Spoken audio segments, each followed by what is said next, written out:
Please confirm that you can hear and see me all right.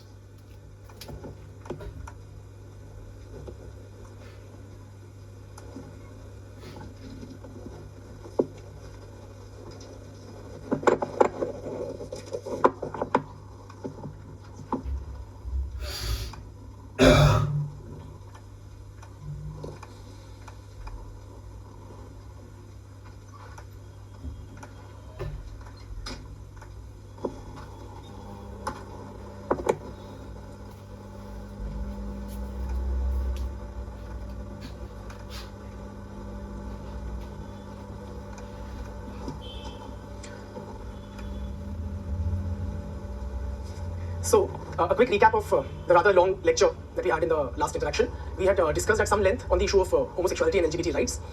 We had begun with a very homophobic, should I say, position, making out a very strong case against the greater acceptance of homosexuality or its legalizing or granting greater rights to LGBT persons in our society. We had, and that argument basically captures the widespread homophobia which is prevalent in our society. We had said it is unnatural, it is a minuscule fraction of the population is doing it, it is simply abnormal, it is a psychiatric disorder, and it may destroy the institution of family, it makes children unsafe, right? That homosexuals are predatory in their behavior, they are non-monogamous, that it will further, legitimize other sexual depravities, and society does have a vested interest in regulating the sexual behavior of the people. It will threaten the institution of heterosexual marriage and family on which the whole social edifice is based.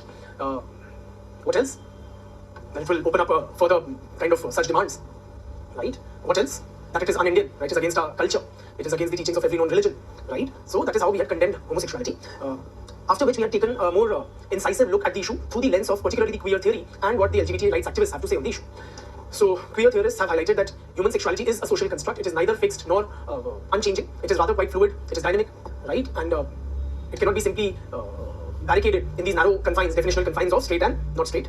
So queer theorists also challenged this widely prevalent heteronormativity. Heteronormativity meaning that the assumption or the notion that heterosexual union is the only correct way of organizing social life, that it is natural, it is the default setting of a human being, it is normal, it is essential for social life, because it leads to the constitution of the family unit upon which the whole society rests. So those homophobic notions find a basis or popularized due to this widely prevalent heteronormativity, which is challenged by queer theorists who highlight that instead sexuality is rather fluid and it varies, right?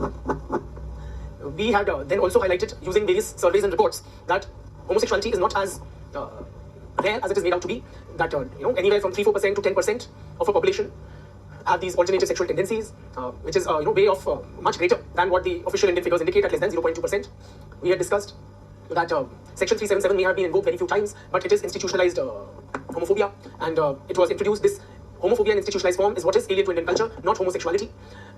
This homophobic, institutionalized homophobia was introduced by the colonial administration, which was a product of the Victorian morality, and in the form of Section 377 of the IPC. Various scholars like Salim Kidwai, Ruth Vanita, Thadani, Devdutt Patnaik have highlighted how Indian literature, mythological tales, temple architecture are all replete with numerous references to depictions of same-sex union as well as same-sex love. Right? So pre-colonial India possibly had much greater tolerance for alternative sexuality than the narrow-mindedness which was introduced by the colonizers. Right? We quoted the Rig Veda, which states that Vikriti evam Prakriti, meaning that which is unnatural is also natural. So that was our kind of the attitude of the Indian culture, of the Indian psyche towards alternative sexualities in pre-colonial days. We discussed, using Michael Foucault's writings, History of Sexuality, how in the West, earlier all discourse on human sexuality was confined to discussing the sexual behavior of heterosexual married couples and in the context of procreation. But by the 17th century, I think if I remember correctly, the Western society started taking a keen interest in the world of perversions, which would include homosexual activities. That is when homosexuality came to be seen as a danger to the society, and it was kind of proscribed and declared a kind of criminal offense. Afterwards, the homosexuality was viewed as a medical disease, and it was medicalized, leading to a shift in power to the medical professionals. We had also discussed Gail Rubin's erotic pyramid, in which married heterosexual monogamous couples with children are at the top of that pyramid, followed by heterosexual monogamous couples, followed by other heterosexuals, followed by gay men in long-term stable relationships, followed by what they call bar dykes and promiscuous gay men, followed by transvestites and porn stars, etc. And at the bottom you have those who cross intergenerational boundaries. Right? Then we took a quick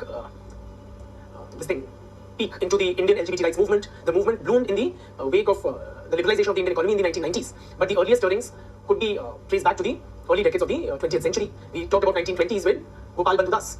Correct me if I'm wrong.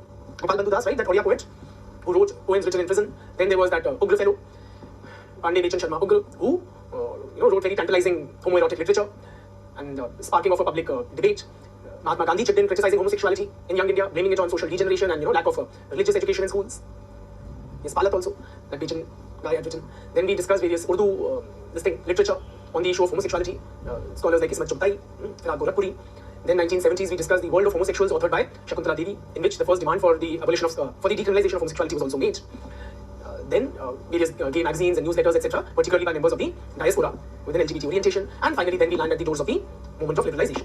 During that point, the internet provided a platform through which members of the community could organize, could undertake psychological counseling sessions, coming out, help in coming out, film festivals, right, promoting safe sex practices. So a lot of activism was seen, a lot of activism, also greater visibility. In order to destigmatize the community, greater visibility was kind of sought by organizing great pride marches or celebrity endorsements. Then what else? Then we discussed the legal challenge to homosexuality, beginning with the AIDS Bhedbhav Virodhi Andolan, which failed, followed by the historic Delhi High Court judgment in the Nas Foundation case, which was a victory for the champions of LGBT rights. Then the 2013 setback in the, what was that fellow's name? Suresh Kaushal case, right, in which the Supreme Court once again recriminalized homosexuality, reinstating Section 377. Then the Puttu Swami judgment for the right to privacy case in 2017. Yeah. Which paved the way for kind of decriminalization of homosexuality, which was then kind of formalized with the Navtej Singh Johar case in 2018. Right? And this was the thing. Then we also briefly criticized it through the pen of Ashley Tellis, who says that it knows issues of caste and class, that it is, basically spawned this pink economy, which is these rich LGBT folks in the cities, right? Therefore, they being, attracted as consumers of capitalist market products.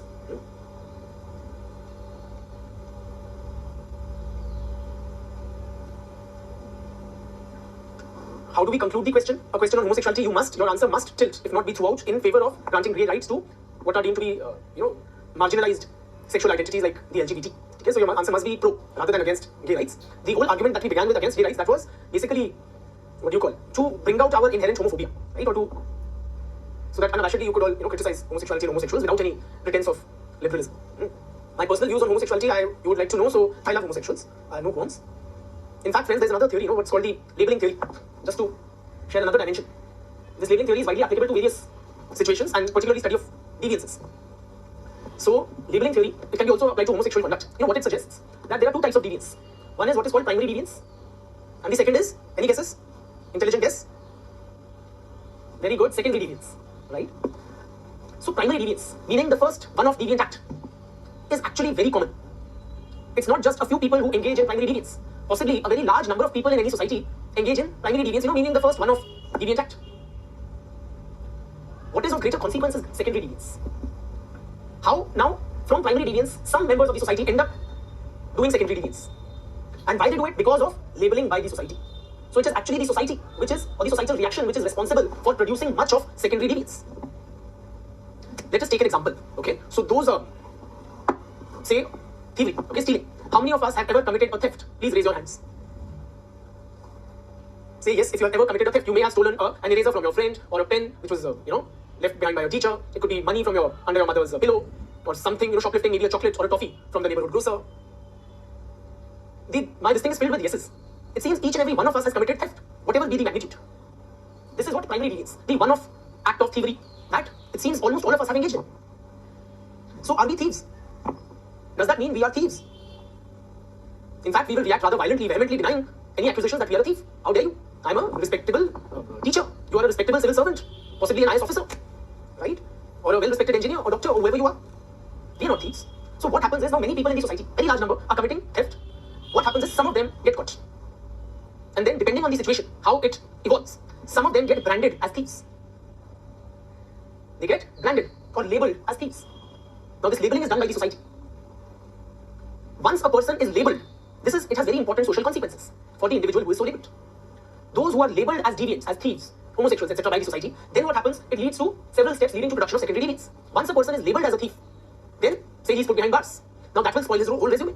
He will not get a regular, straight employment. So what will happen? He will then have no option but to join other thieves. When he joins other thieves, they will develop a subculture, a deviant subculture, where they will justify their acts. That I wanted to lead a normal life, but the society did not give me a straight job, so what option do I have? So they will legitimize their deviance, say theft in this case, right? They will teach each other, support each other, being members of the same subculture, and that identity of being a thief will become his primary identity. So he will be viewed by others as a thief, and he himself will view himself as a thief. Yes, that Amitabh Bachchan movie, right? right? And he was literally branded over here that my father is a thief, because of which he did not get any routine employment. Then for roti, to satiate his hunger, he was compelled to commit thievery, commit theft. Then he joined the likes of whoever Pran or whoever who taught him, and so on. Right? So point is, friends, that all of us do it. Those who get caught and so labeled. Now, whether you are labeled or not after getting caught, that is also a social process. Some of us escape labeling. Have any of us been caught stealing? Now, given that we are a gang of thieves, have we been caught stealing? Okay, some of us got caught. Were you branded a thief? And the doors of the society closed to you? No, you somehow escaped that. Why? Possibly because you come from a middle class or upper middle class background. So your parents would have reimbursed the person from whom you committed the theft. They would have said, say sorry, right? And looking at your background, they would have said, okay. Had in your place it been a poor child, he would have greater chances of being branded a thief or not being able to wriggle out of that situation. Okay. So there is uncertainty there. It is a dynamics of social interaction, and then some get branded. Now also tell me, friends, if with the same gutso, same kind of bravado, how many of us have ever engaged in have ever had a homosexual encounter? Any experiences? They are also very, very common. Very common. Either we are living in massive denial, self-denial or whatever, right? Many people, like Kinsey's data revealed, okay, have had same-sex encounters. Now, we may not have become homosexual by those one-off same-sex encounters because we have escaped the labeling. But for some people, it becomes their primary identity, their defining social identity. Okay, na? So it is actually very common. Chaliye. So that was about LGBT rights and the issue of homosexuality. Moving on. Now, what we move on to, this gentleman is beyond the pale of the discipline of sociology. His writings, his contributions cannot be restricted to the narrow confines of an academic discipline like sociology, right? This gentleman, friends, his writings have, earlier, the previous couple of whom we studied Durkheim and Parsons and Merton. These guys were academicians and they were sociologists. They belong to the domain of the discipline of sociology proper. Their image was that of a sociologist. But not this gentleman whom we are going to discuss now. Having said that, his writings are an important pillar of modern sociology. But not only modern sociology, his writings have influenced and are an important pillar of almost all the major social sciences. Whether it is political science, or history, or economics, international relations, philosophy, right? There is almost no discipline which has not been impacted by his writings. Whom are we talking about? Most of you know it. The great Karl Marx. This gentleman, friends, he was a polymath, meaning he was many things rolled into one. He was a historian, an economist, and a political scientist, and a political activist, and a journalist, and a revolutionary, and a philosopher, and a writer, scholar, all rolled into one. He, in fact, friends, is considered as one of the 3 most influential human beings to have ever lived on this earth. In terms of the impact on human societies across time and across regions and space, he is regarded as one of the 3 most influential human beings to have ever lived throughout human history. The other 2 are who? You guess. I will of course tell you. Not Newton. For God's sake, not Weber. Not even your favorite Gandhi or Tagore. Not Einstein. Not Hitler or Genghis Khan or Alexander the Great.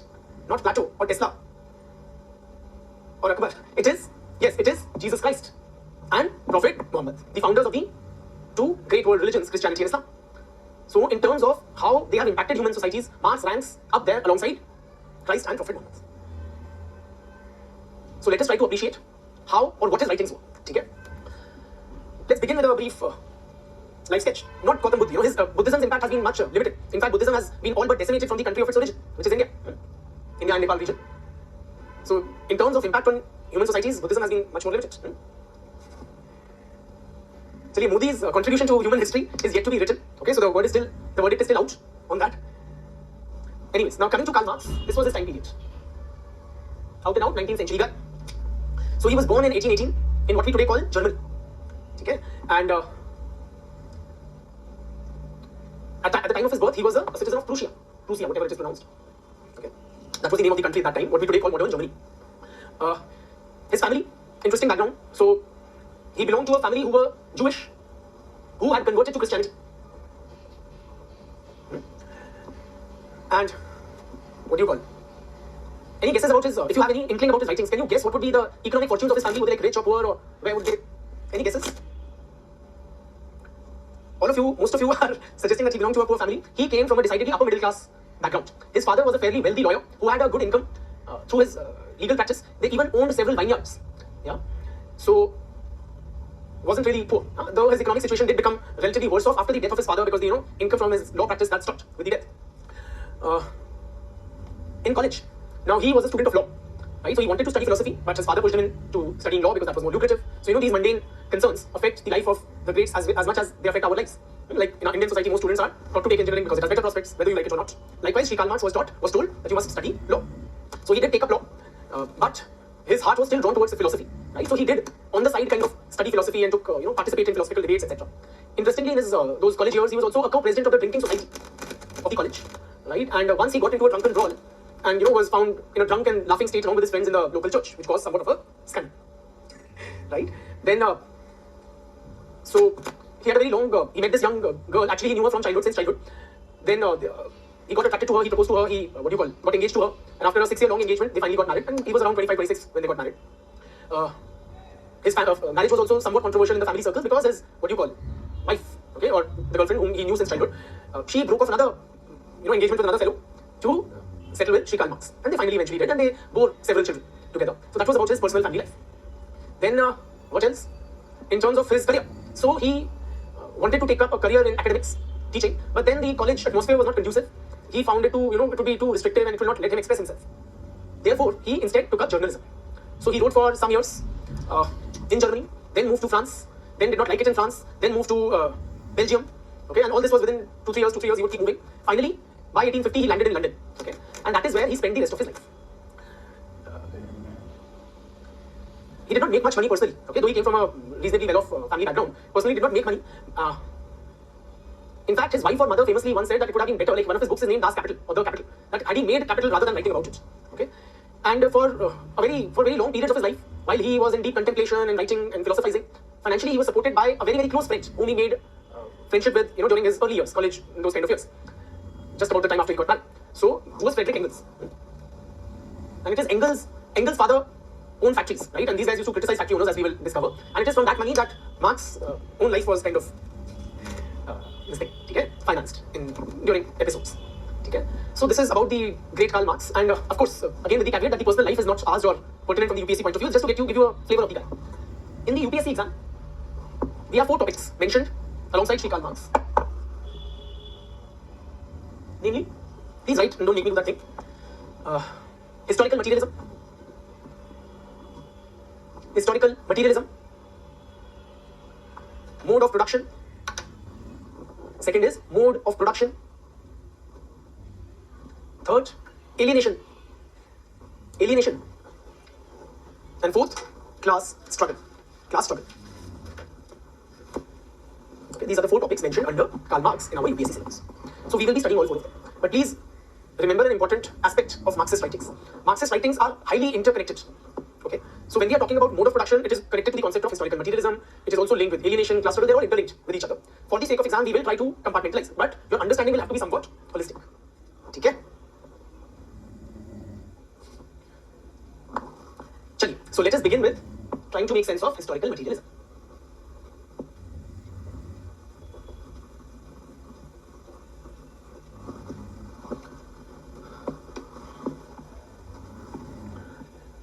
To understand Marx's concept of historical materialism, we will have to go a bit back in time and briefly understand the views of Hegel. Okay, so Hegel was an intellectual predecessor of Karl Marx, and his writings had a bearing on the writings of Karl Marx. So to understand Marx, we need to understand first Hegel. But again, be fully aware that we do not expect a direct question on Hegel's writings or his philosophy in our exam. We have to understand Hegel in a very limited manner, only to the extent of appreciating his influence on Marx's writings. So, what was Hegel's thought? Now, this will get somewhat philosophical, so please bear with me. Hegel is termed an idealist, or he believed in idealism. Idealism means what? Idealism means, according to Hegel, primacy is to be given to ideas. It is our ideas, what we think, that determine our reality. Our ideas, human history progresses through change in the realm of ideas. Ideas are primary and material reality is secondary, or material reality is a product of one's ideas.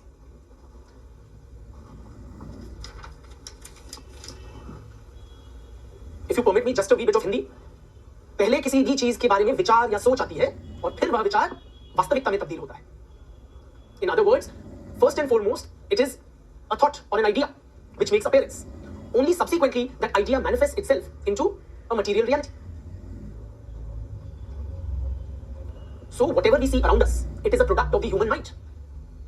Somebody must have thought of something and he would have then brought that thing, or subsequent generations or inventors, they would have then materialized it or created into a material reality. So change in human societies occurs due to developments in the realm of ideas. Long back in human history, for instance, somebody first must have thought the idea of a wheel, and only after that the physical manifestation of a wheel would have been created. More recently, somebody must have thought the idea of internet, and then internet became a part of our reality. Somebody must have thought of the computer, and then the computer came into existence. So ideas are primary, material reality follows, or simply is secondary. Material reality is secondary. It is a product of the ideas that germinate in the mind of man. That is why Hegel is known as an idealist, because he believed in the primacy of ideas. Change in the realm of ideas leads to change in human society. How do ideas change? How do new ideas emerge? And we are still with Hegel, we have not yet moved to Marx. Ideas evolve by the use of the dialectical method. So let us try to appreciate how do new ideas replace old ideas? Or how does that progress, that change in the realm of ideas take place? Through the dialectical method. What is this dialectical method? There is a thesis. Thesis is what? It is the original idea, which is true. Then there is an antithesis. Antithesis is its opposite idea. These two opposing ideas combine to give rise to a synthesis, which is a new idea arising out of the coming together of these two opposing ideas. So the original idea would combine with its opposing idea, and this clash or this coming together of these two opposing ideas would result in a newer idea, which would be a synthesis of the two.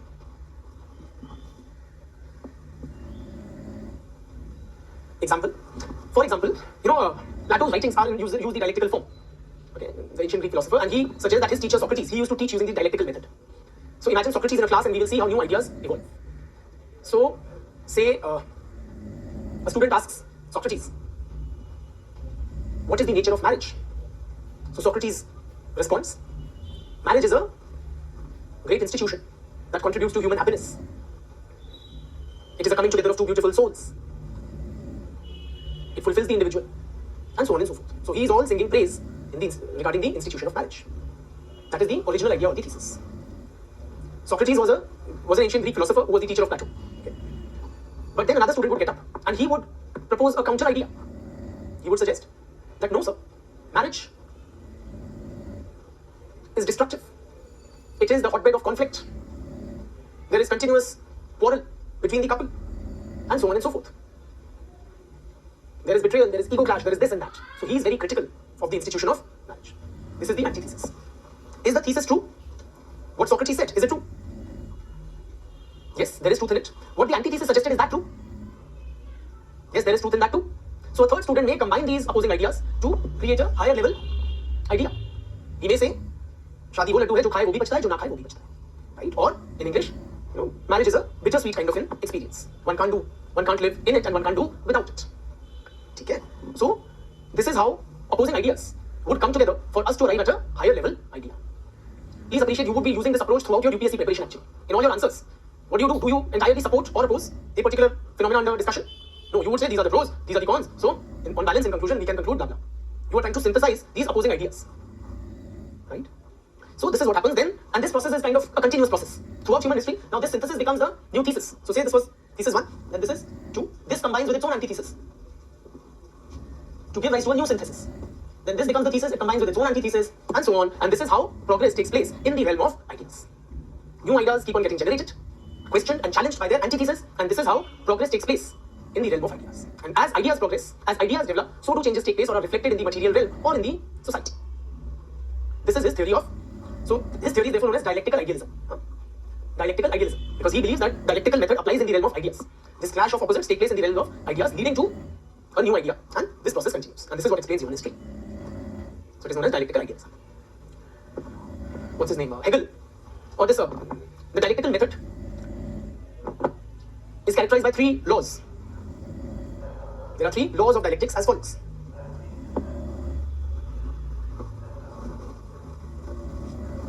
First is, just give me a second please.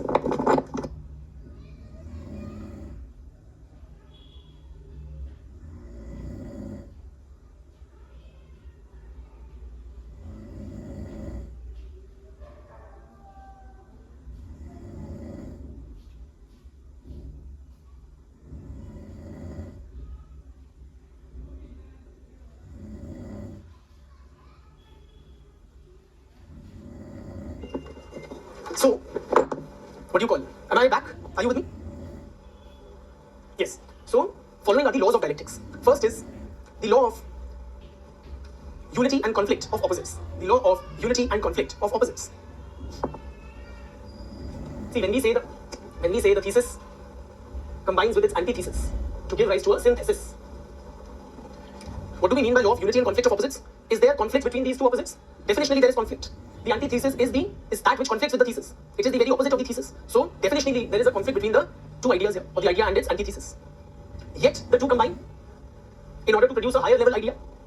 This is the law of unity and conflict of opposites. Second law is the law of passage of quantitative changes. The law of passage of quantitative changes into qualitative change. Law of passage of quantitative changes into qualitative change. What does this mean? This means that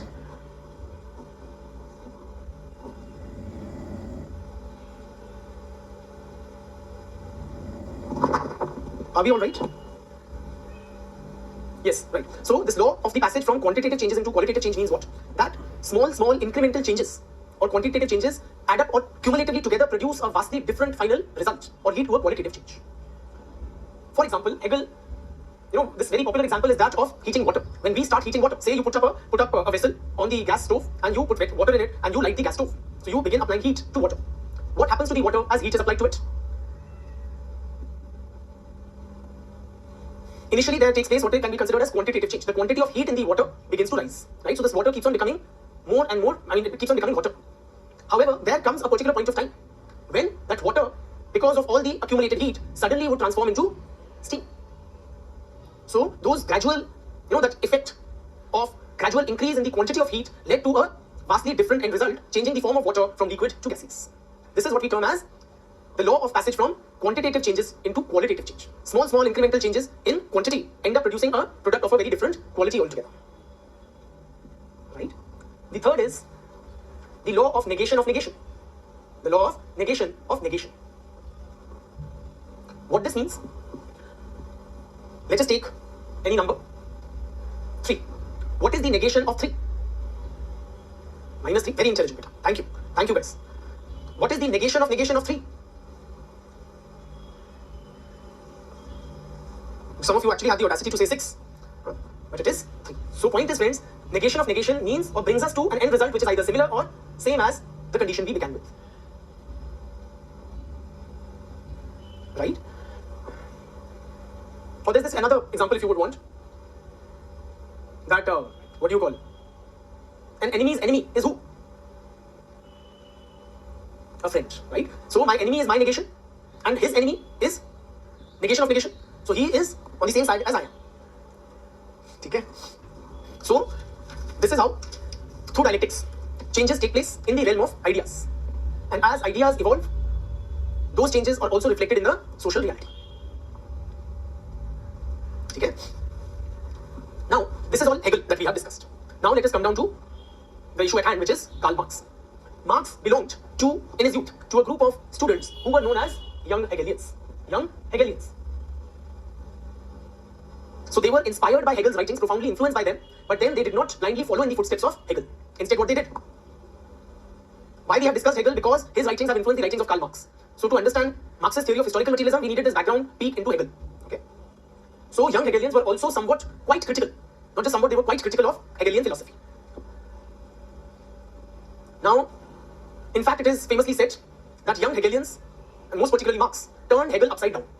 They turned Hegel upside down. So if Hegel was standing like this, they made Hegel like this. Let us see how. Hegel, who was a very firm believer in idealism. In contrast, Karl Marx rejected Hegel's emphasis on the primacy of ideas. Not only he rejected Hegelian idealism, he in fact supplanted it or gave the opposite notion, which is materialism. If Hegel believed that ideas are primary and social reality, and they are only later on reflected or manifested in the form of social reality, Marx believed the opposite. The material reality or the realm of matter is primary. Ideas are merely a reflection of our material conditions. Exactly the opposite. According to Marx, the realm of material reality is primary. Okay, that is why his theory is called historical materialism. We are discussing the materialism dimension of his writings. Materialism means primacy of matter, the realm of matter or material reality.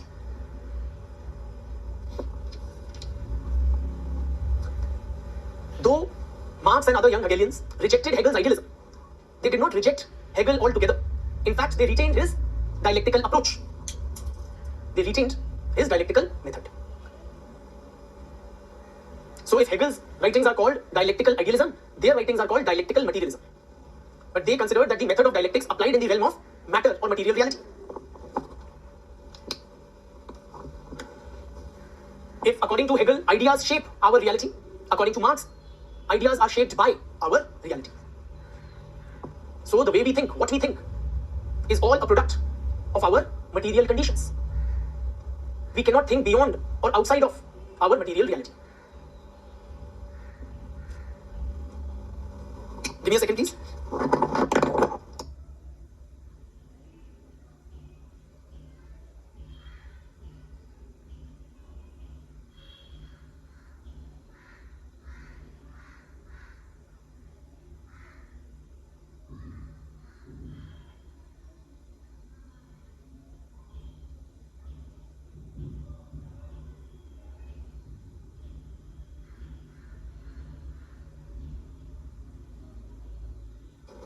Am I back?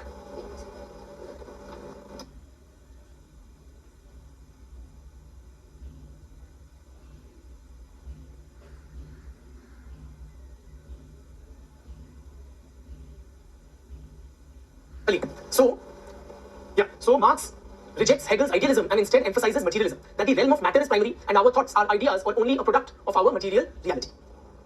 Whatever we think cannot be beyond our material conditions.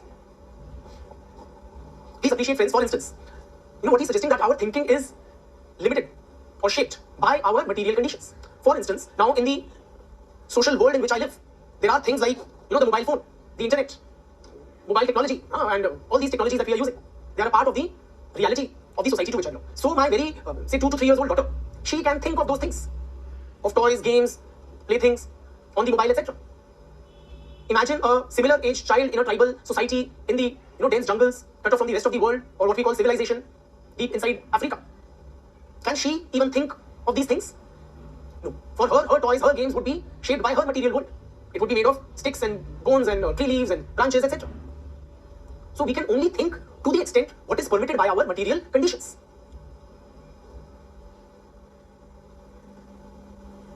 Even the great inventions. So somebody did not simply think of the wheel and the wheel manifested itself. How did that thought of the wheel come inside a person's mind?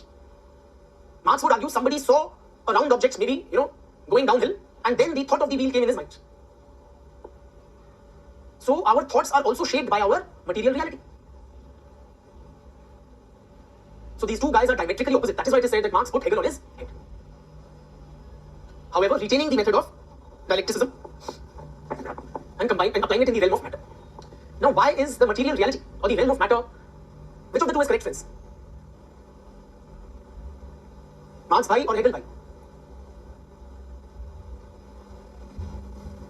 All of you are, I don't know why such diehard on this issue, on this particular issue. Do ideas precede material reality or the opposite? Material reality precedes ideas.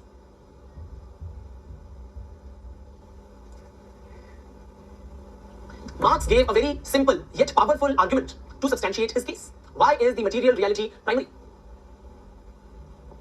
So Marx suggests, so how do you generate ideas? How are ideas generated?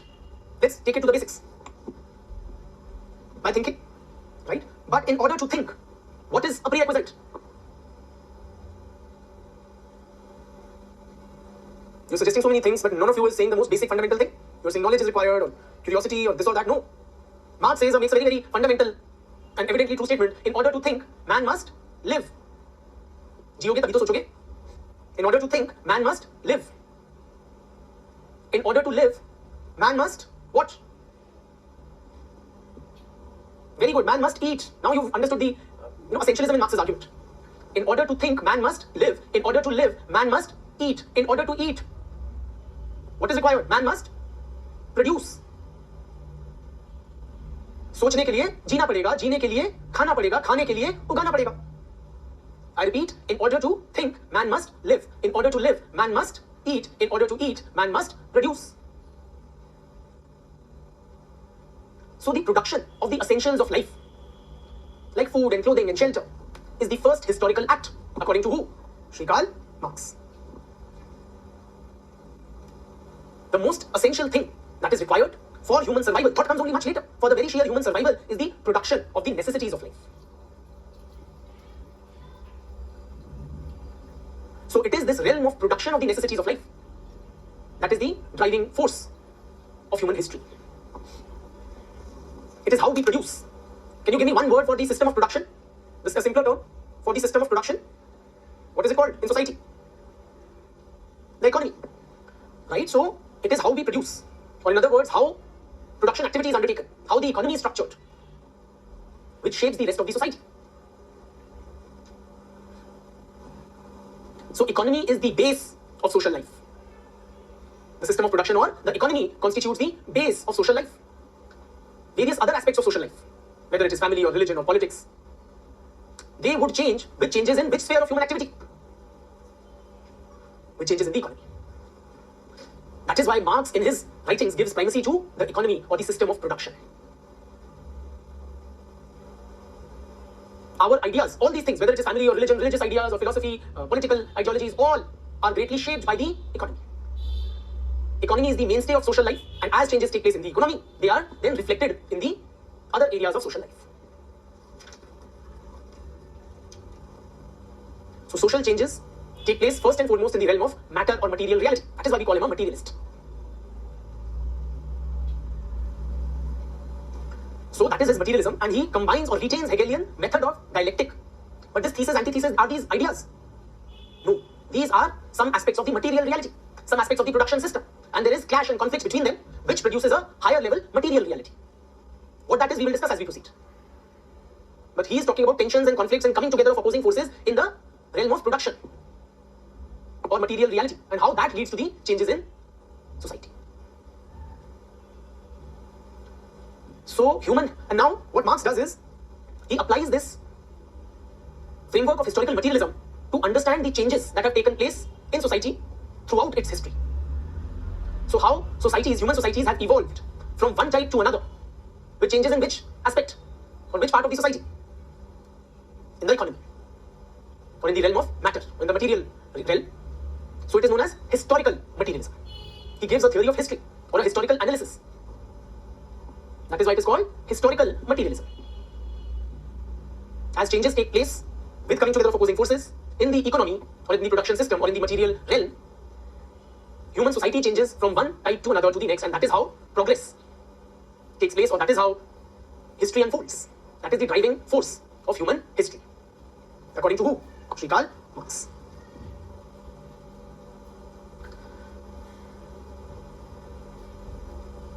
Are you with Karl Marx on this? Good, thank you. Now, please write a bit. Okay, some very basic. I have explained the tougher part, should I say. Now I'll try to make it as simple as possible. But please bear with me. Historical materialism.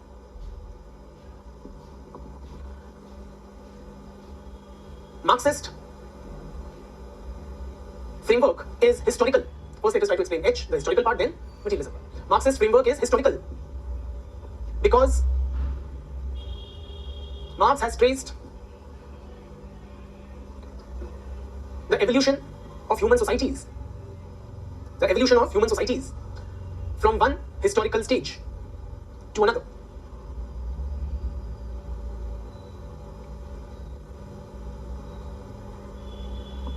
Full stop.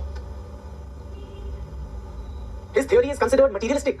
His theory is considered materialistic because Marx considers that matter or material reality is the basis for any change. Marx has interpreted the evolution of societies in terms of their material, that is, economic basis. Next paragraph. The economy is the basis of society. The economy is the basis of society. The whole socio-political life, ideas, philosophies, everything else is shaped or conditioned by the, yes, even religion, by the mode of production of material life.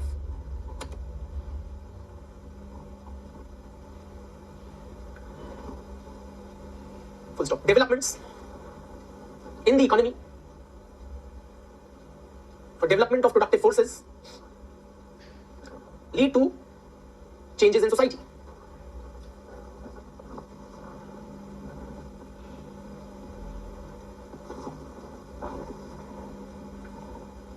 The whole of human history is an account of the development of new productive forces.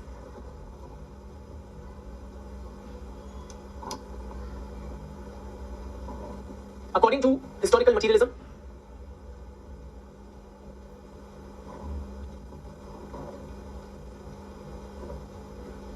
a society's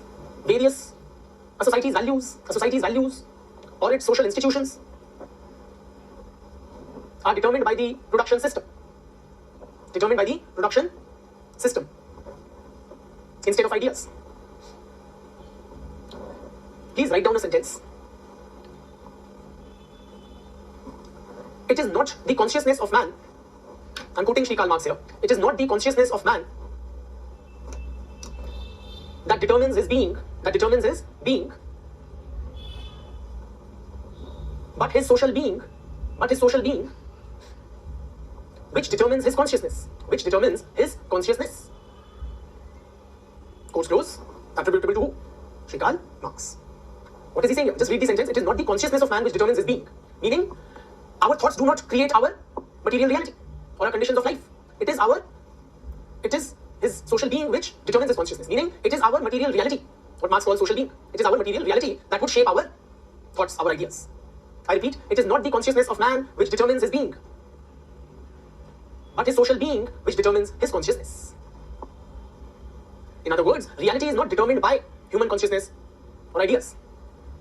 It is the social reality which shapes human consciousness.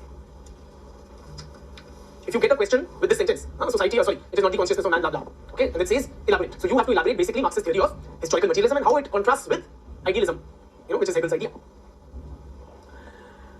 Now, let's continue writing that paragraph that we were writing. Or let me do one thing and then I'll dictate a small paragraph. Let me explain a bit. So, human society has passed through various historical stages, okay, or what Marx would term as historical epochs. An epoch means a very long period and very significant period of time. Okay, say in Hindi the word for epochs would be yug. So, society passes through various historical periods or epochs as follows. There is the stage of what Marx terms as primitive communism, followed by the stage of ancient slave society, followed by the stage of feudalism, followed by capitalism, and culminating with the establishment of the communist society. These are the various stages through which human society passes in Marx's theory of historical materialism.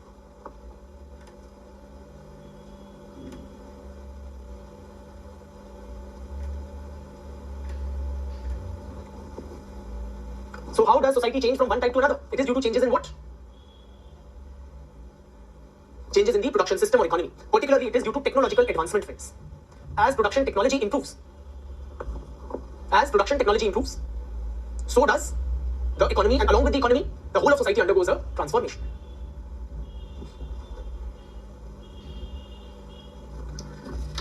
Okay, what are these different societies we will be discussing? Let me talk briefly about them. The first stage of primitive communism, this was basically, imagine those prehistorical kind of hordes. Population was very sparse. Technology was advanced or very rudimentary. Technology was extremely rudimentary at this stage. Okay, very, very basic. So people use tools and implements like spears, stones, sticks, bow and arrow. These were the kind of technologies. They would live in these hunting, gathering kind of bands or hordes. Small size population. This is the first stage. With production technology being extremely primitive. Society was very simple. Now, because the production technology was primitive, right?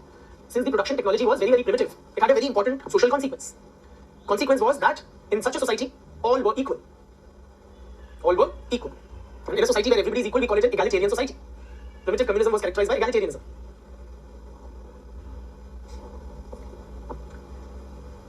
Now, why was it an egalitarian society? Because of the primitive technology. Since technology was very, very basic, nobody had a monopoly over the production technology. Contrast that with modern capitalist society, where few persons own the factories or the machinery, which does the production. But here, the people were using sticks and bows and arrows, anybody could fashion them out of the bounty of nature. Right? Now, since technology was primitive and the tools were kind of, open for anyone to fashion, therefore, also appreciate the total amount or quantum of production was very, very low. In fact, it was at subsistence level. So whatever was produced was barely sufficient to meet the needs of all the people in that society. In other words, friends, there was no surplus that was being generated. Also, there were no storage mechanisms or technology. It had not yet developed. So whatever was produced was consumed in a very short span of time. And this would prevent what? Hoarding or accumulation in any form. Since one could not accumulate, there was no notion of private property. No notion of private property. Since there was no notion of private property, there was no inequality or there were no classes in society. In other words, it was a classless society where all members of the society were equal. Are you with us still here? Us meaning Marx and I. Okay, so it was a simple production system, very, very rudimentary technology. Nothing could be stored for too long. Nobody had a monopoly ownership over anything. Things would not last for any long period of time. There was no way of storing, accumulating, etc. Therefore, there was no class distinctions in such a society, and it was characterized by equality. Then what happens? How does this new kind of society make appearance? Due to changes in, or rather should I say improvements in, production technology.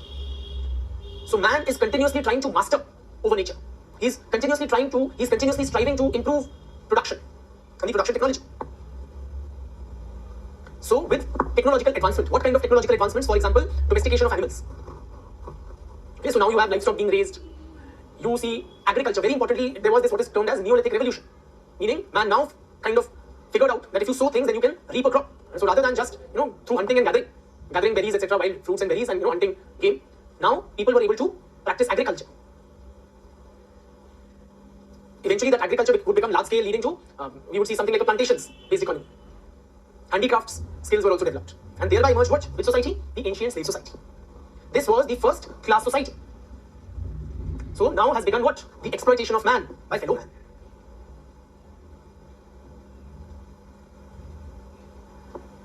In ancient slave society, now, so what happens? Basically, private property makes appearance. As production technology improves, surplus starts getting generated. Okay, so from a state of no surplus, we now have for the first time in human history, surplus being generated.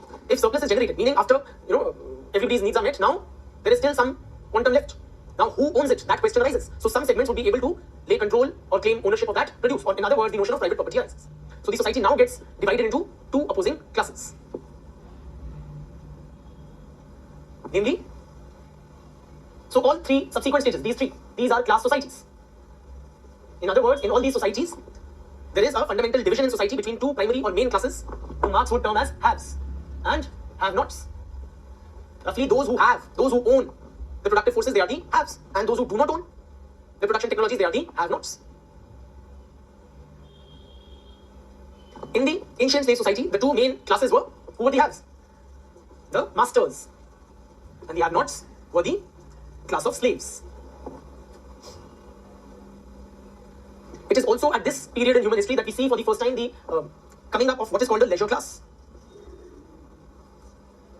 Leisure class meaning what? Now some people, since production technology had advanced, some people could simply afford to not put in their labor. Okay, in this stage, everybody was contributing. All able-bodied persons or members of the society were expected and required to contribute to production. Right? But now production technology is sufficiently advanced, thereby freeing a group of people from undertaking production. So they emerge as a leisure class. And it is this leisure class who become the masters.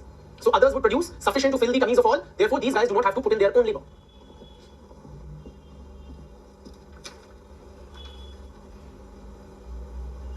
Then society moves to the next higher stage of feudalism.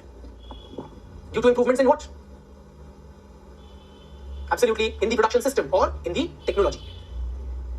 This shift is marked particularly by man's ability to harness inanimate sources of energy, such as wind and water. Apart from human labor power, now these inanimate means lifeless, inanimate sources of energy, they also began to be harnessed. Also, crafts also advanced further. And feudal society was characterized by highly advanced agriculture. This also is a class society, and the two main classes here are who? The feudal lords, those who own land, and the serfs, who work on those lands. And then what happens? How does the next stage arrive? With improvements in production technology. What was marked by the Industrial Revolution. So, this is characterized by, the capitalist system is characterized by machinery-based production.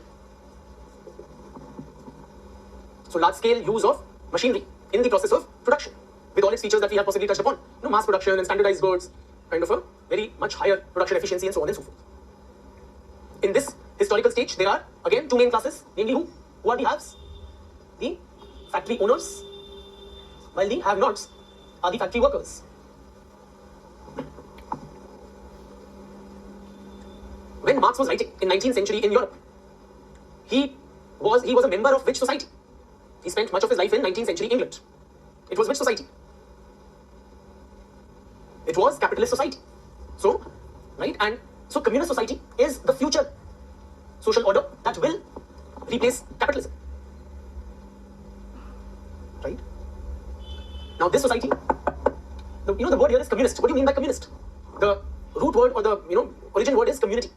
So all members of the community are equal. That is the implication. Or all productive forces are communally owned or owned by all members of the community equally. Right? So in the communist society, which is the final stage in human history, it will again be an egalitarian society. Once again, all members of the society will be equal. It is a future stage yet to come, but it will definitely come according to Karl Marx. It will be an egalitarian society. If the preceding three stages were characterized by exploitation of man by his fellow man, now that will end in the final stage. Okay? So this is his broad framework of historical materialism. To be sure, friends, Marx and Engels both were of the view that this theory of historical materialism that they are outlining, it is which type of a theory? It is a scientific theory. They were very, very categorical that it is a scientific theory. It is based on an examination, a very detailed examination of historical records, observation, systematic collection and classification of data. They picked up data from various historical periods. So for example, when they're talking about feudal society, they picked up data from medieval Europe. When they talked about slave society, they picked up data from ancient Rome and Greece and those civilizations. For capitalist society, they picked up data, empirical data from their contemporary European society, particularly England. Okay. So clearly, according to them, it is a scientific theory. Please note that down. That Marx and Engels considered historical materialism to be a scientific theory based on a very exact description of actual conditions. Exact description of actual conditions.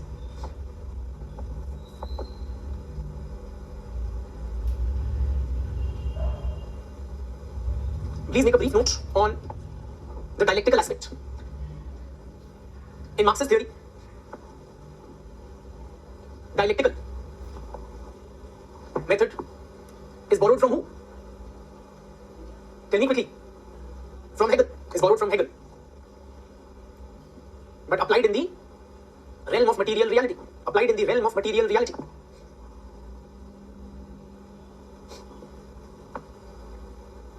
Full stop. Dialectics represents a struggle of opposites. Dialectics represents a struggle of opposites.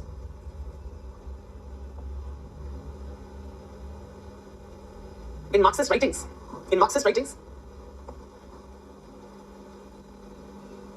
the dialectic is understood as conflict and contradictions in the material realm. Conflict and contradictions in the material realm. Conflict is the source of change.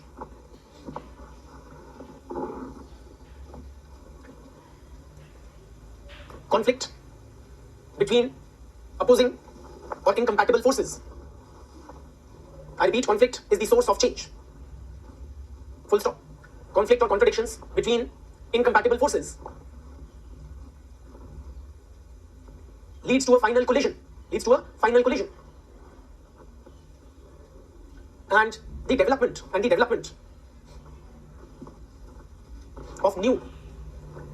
of new higher level productive forces. The major source of social change lies in the contradictions and conflict in the economic system. I repeat, the major source of change in society lies in contradictions and conflict in the economic system. According to Marx, friends, tell me, what is your assessment? History is what? Write down this final line. History is progress. History is progress. Dash. Throughout history, man's ability to produce continuously increases. Okay? This is a broad framework of his theory of historical materialism. And this is imperative. Mind you, in Marxist writings, it is imperative that technology will continue to evolve for the better. And as technology evolves, there will be new contradictions and conflicts generated in the economy, leading to a massive transformation of the whole of society. So this is what leads to churning in society. So this is what keeps the wheels of history moving. Okay? That is how human society continuously evolves to a higher and higher stage, finally culminating in the establishment of the communist society. Okay? Now, what do we do? I'm in this dilemma. Do we take a break or we don't? Or we call it a day? We take a break, okay, and then we reconvene. Okay? Yeah, I need to recharge my battery, so that break becomes essential. And then we continue, and you will have to bear with me perhaps longer than usual. Thank you.